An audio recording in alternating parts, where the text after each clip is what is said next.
This week, two famous funny ladies said some stuff they probably now regret, but which one was worse? That's right! The racist one. Look, I know not everyone likes the C word. I personally like to save it for special occasions, like when my chosen baseball team is losing, or Thursdays, or the 2011 MacKay family Christmas party, which was a disaster, but for another reason. It's a very powerful word that some people shouldn't say, but it just doesn't contain the same poisonous vitriol or historical baggage in a culture just barely 50 years away from legal segregation. Being mean isn't the same as being racist. Memorable comedy attacks people in power who are doing a bad job. Lazy comedy attacks disenfranchised people and doubles down on their pain and suffering. Like evoking oppressive, centuries-old racial stereotypes in the midst of an ambient fever dream? Better call a carpenter, because we've got a hack job on our hands. Like this. I guess, never mind. Also, side note, can we talk about how Roseanne tried to float being racist as like a legit Ambien side effect? Yes, Ambien might make you eat a 64-pack of crayons while watching the first 20 minutes of A Christmas Prince on loop, but it's not gonna make you suddenly hate a whole faction of people. Only one pill does that, and it's imaginary, red, and only available from a very small faction of self-hating turd boys on Reddit. Hi, boys.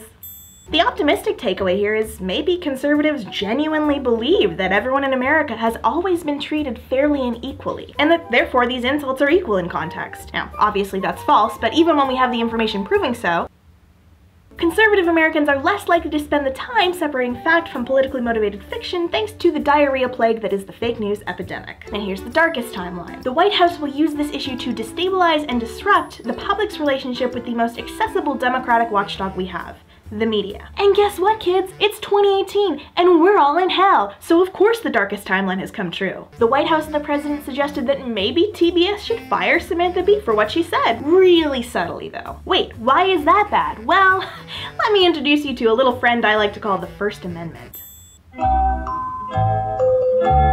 Trolls like to grouse about their freedom of speech being oppressed all the time, like when I get mad at them for calling me a bitch in the DMs, or when their Sonic the Hedgehog vorfic gets deleted off of Club Penguin, I assume. But the First Amendment distinctly protects Americans from the government oppressing their freedom of speech. Club Penguin isn't a part of the government, but you know what is? The White House. It's where the government lives.